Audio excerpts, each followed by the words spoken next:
give now is financial assistance. The people back home have to be the foot soldiers and then carry out the action, because it has gotten to a point where, like, there is no longer excuse, there is no alternative, and nothing is everly going to happen or change. And some of the enlightened ones there are beginning to realize this, even though some gullible and stupid ones still live in denial.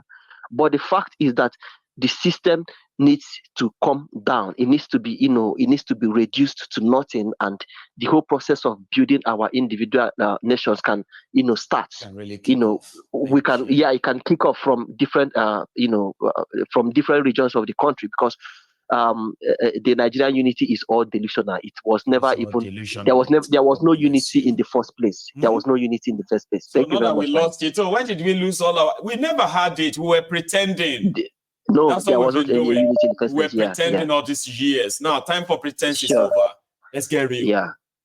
Thank you, Fedi. Thank you so much too. Okay, you should have a good one now yourself, and take it easy, Baba. Thank you. That's Ferdinand, ladies and gentlemen. My time is already coming to a close. I do have another 15 minutes before we will go tonight. So I'm asking, if you haven't really paid your offering, please do now. Go like the video, share it, copy the link and splash it everywhere. Got a caller. Hello there.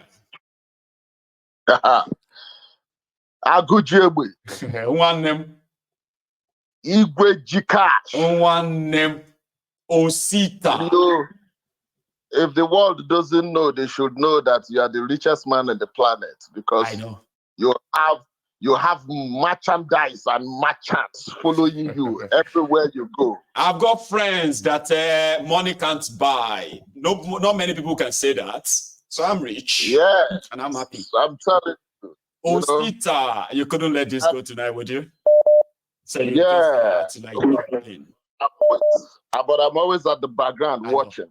I know. You see, people who misses you are always asking of you.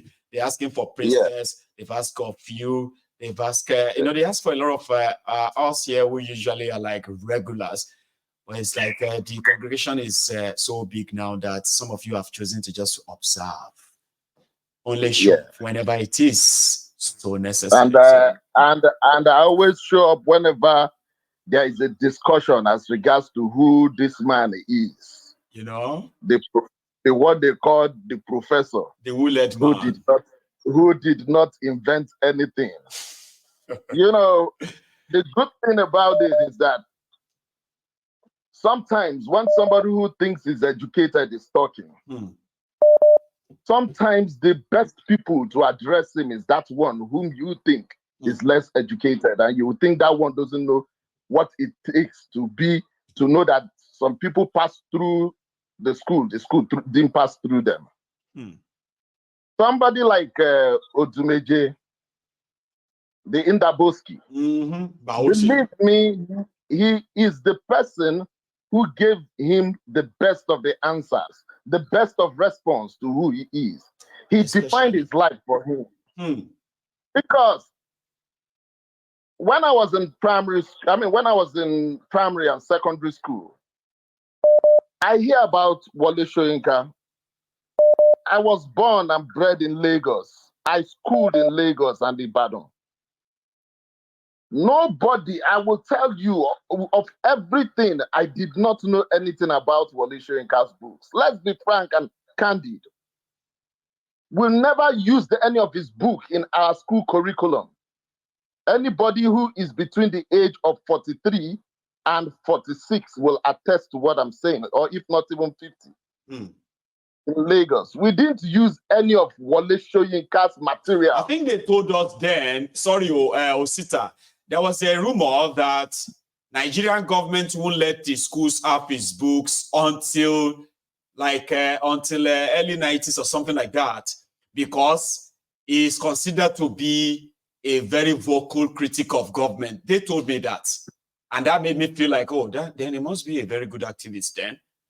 To the point that they didn't want, that of Fela, where they told us that Nigerian government banned Fela music on radios in Nigeria.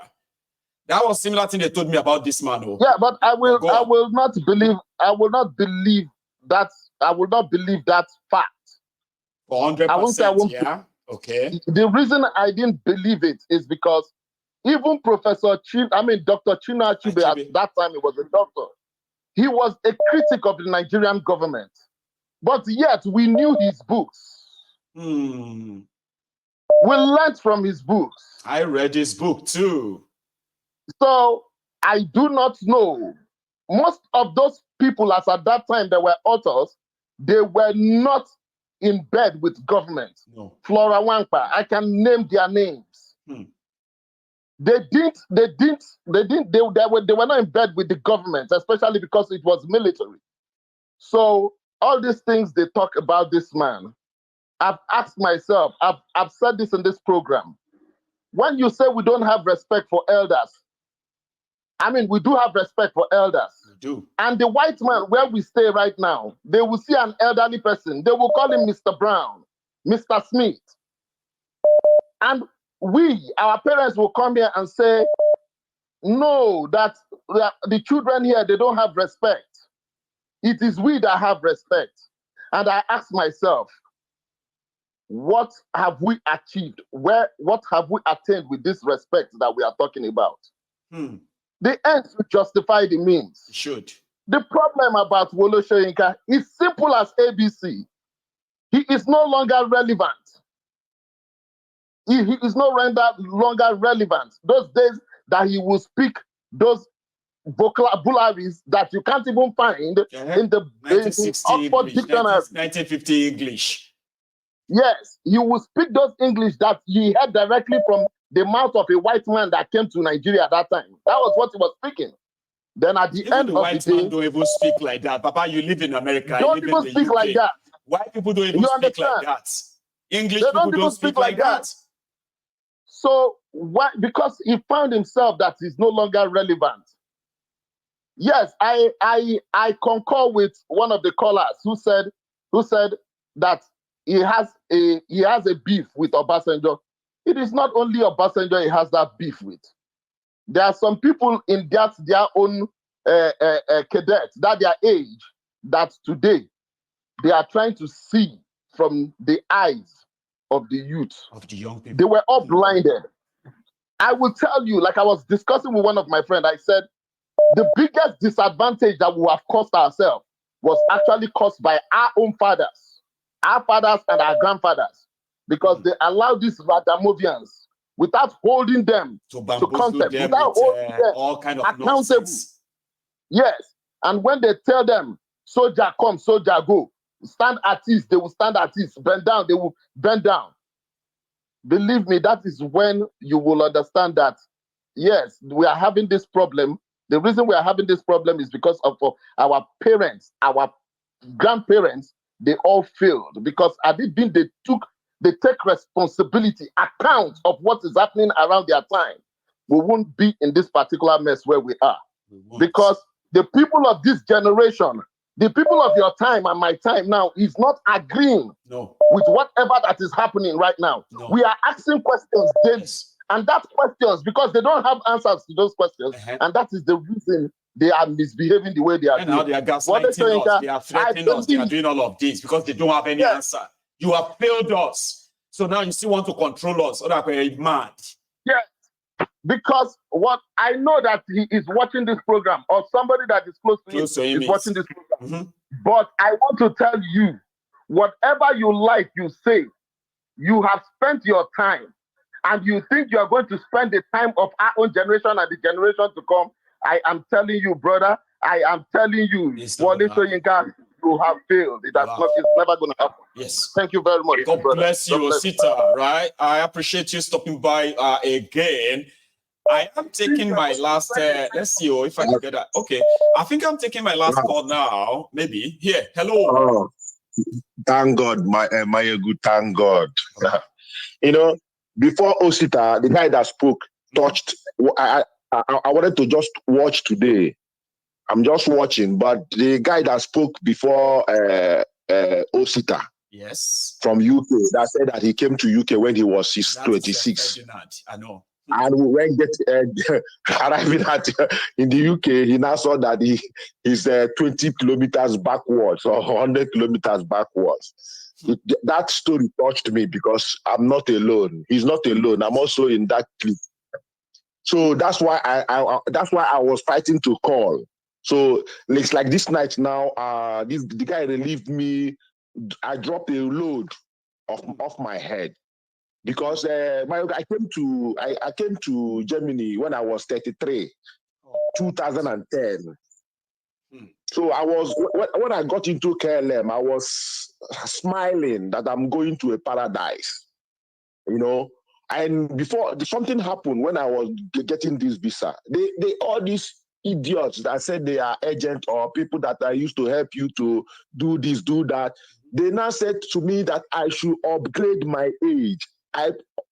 Somebody that is 33, I put 3 years on top of my 33. Making 36. Getting 36, my ego. Getting to Germany. I now saw that 18-year people, because they told me, since you're going with a company's name, blah, blah, actually it's my company, you know. Since I'm going with a company's name, I'm working with them, you need to look they will see my, you know, our mentality, so that when they see my appearance, they will believe that this age is my age, I'm mature. How can you take your normal age and go there? They cannot believe you. My brother, getting to Germany, I saw 18-year-old person controlling like a department. See? You know, I was ashamed of myself. I can't even my first girlfriend was 19 years or so. She wasn't big, you know, and I was like, I checked my age and I said, what is going on here? So even sometimes due to I'm looking for paper, I was like obeying. And when I checked the age and checked my age, so this thing gave me depression. I tell you, my ego. This night, it's like this program is for me, brother. This night relieved me that thing that I now see that I'm not alone. I'm not alone in this bullshit, you know. See, today I'm scared to go and take a loan because I know my age today. I've been in Europe 13 years. Plus it, my ego. So I know my age. How can I take, even when we're talking about retirement? And when you see me, you will think that I'm. When they come to me, they think I'm 25 because I have a good body. I have a good body. Right. I have a. You know, so when they see me, now I'm trying to leave my white hair. You know, so every time you see me dyeing my hair, see that you are not just that won't even change them. If you still look younger, even if you get white hair, they will still feel like you know.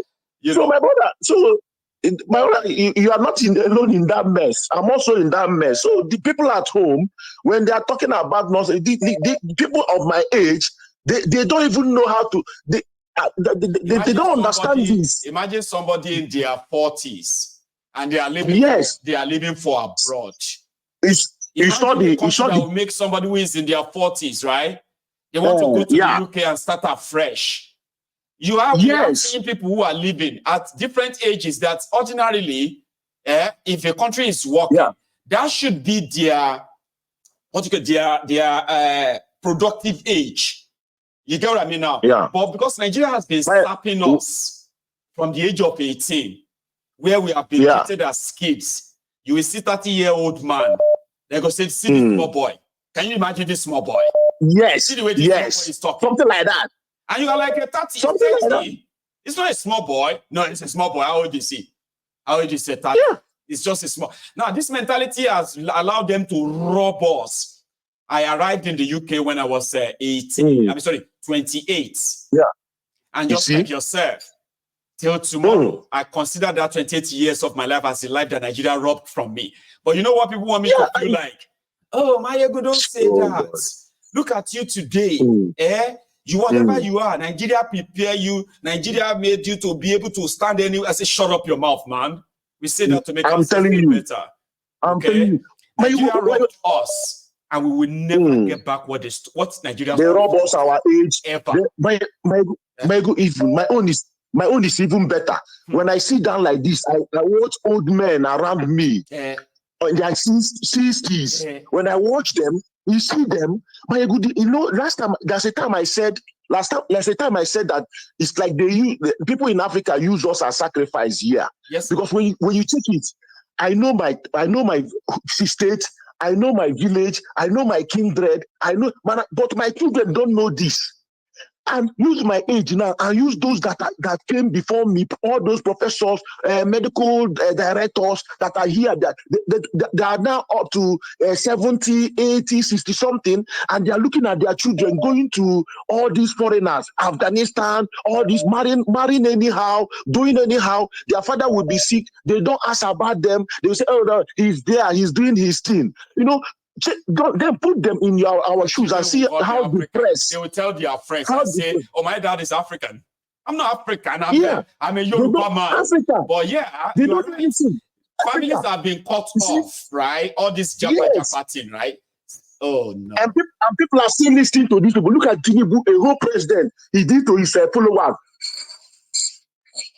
Don't sing again. The mandate has cast. Don't. Thank you. Thank you for giving me the opportunity. I uploaded my problem this night.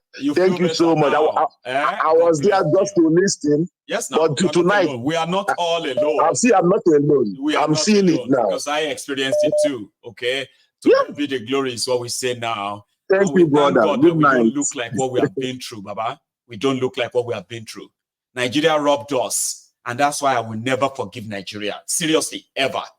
And I will explain it to everybody who cares to listen. Why? Because once you understand what they have done, and you see what they are doing to these young children today, you see all those children who are being born in Nigeria, their future, their life, their destiny, everything that could make life better for them is being stolen from them as we speak. So the majority of them are going to end up like many of you who are struggling in Nigeria of today, suffering as well. Many of these young children that they are being born today, they have been denied their proper education, which means they will never attain their potential in life, ever. So only few of them who have a chance of, because they will probably have a leverage here and there. Majority won't. They will end up in that basket, that bracket of poverty. No plan, no nothing for them. I am seeing them do it. They are doing it already for these young children. In 20 years' time, you see all these young children you are seeing today, they will be like me and you, adults, in their early 30s, okay, in their late 20s. Then they will realize, like me and you realized, there was no plan for them. They would have to figure it out themselves. Many will never figure it out. And many would have to also leave that contraption. Do you really want that to happen? Is that the cycle you want to continue? It shouldn't. So that's why we are saying that break it up and save lives. Ladies and gentlemen, this is going to be the end of the chat tonight. Listen, we are having the Yoruba Summit in August, from August 23rd to August 25th. The ticket to attend that is £109. Now, my team is putting together right now on what should come with that. I know about food, I know about souvenirs, I know about so many other stuff that they're going to put together as your welcome package. But the most important thing is that let this be the first, in the recent time, the first gathering of people who genuinely believe that Yoruba can stand alone, and we will stand alone. Now, beyond the internet, straight to your hearts. You should look out for that link, okay? Sign up, book it. And I'll look forward to seeing you here in Glasgow, right? Anyway, I'll leave it like that. Thank you so much once again, everyone, for your time. And then to our own person, Celia, tomorrow is your birthday, right? Now, thank God you reminded us today. Hopefully, we will remember again tomorrow as well. And we will remember. Happy birthday to you, Celia. Enjoy the rest of your evening, everyone, and good night from here.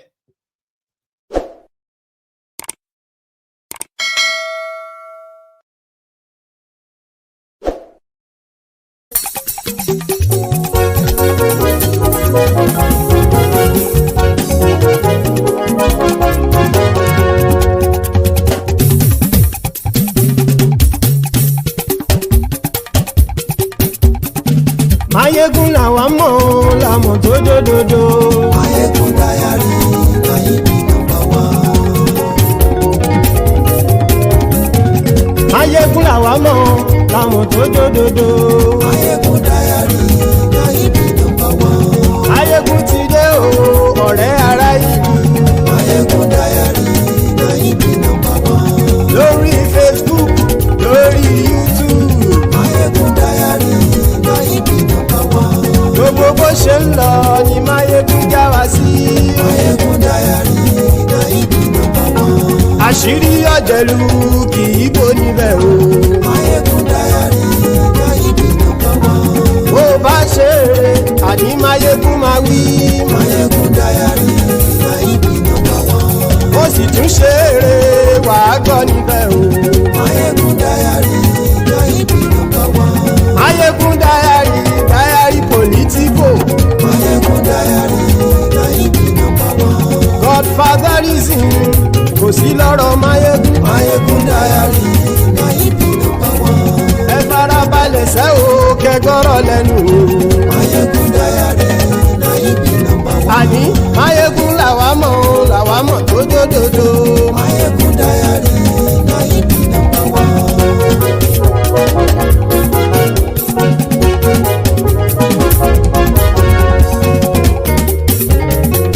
Àní ẹ̀sùn ràkì. Máyégún ti dé. Máyégún ti dé. Ọ̀jẹ̀lú ẹ̀sùn ràkì.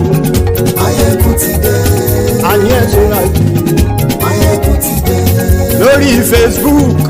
Máyégún ti dé. Àní ẹ̀sùn ràkì. Máyégún ti dé. Lórí YouTube. Máyégún ti dé. Àní ẹ̀sùn ràkì. Máyégún ti dé. Bọ́ bàbá gbé wúrẹ́. Máyégún máa wí. Àní ẹ̀sùn ràkì. Máyégún ti dé. Ijó ìgbádìyẹ. Máyégún máa wí.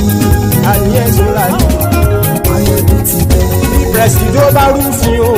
Máyégún máa wí. Àní ẹ̀sùn ràkì. Máyégún ti dé. Kí gómìnà kówó jẹ. Máyégún máa wí. Àní ẹ̀sùn ràkì. Máyégún ti dé. Ọlọ́pàá tí ń darí bá. Máyégún máa wí.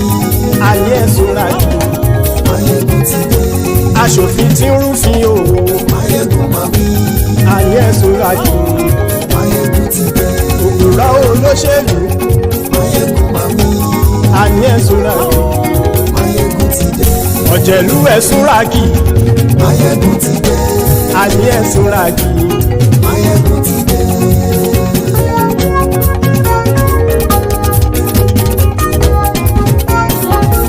Máyégún ti dé.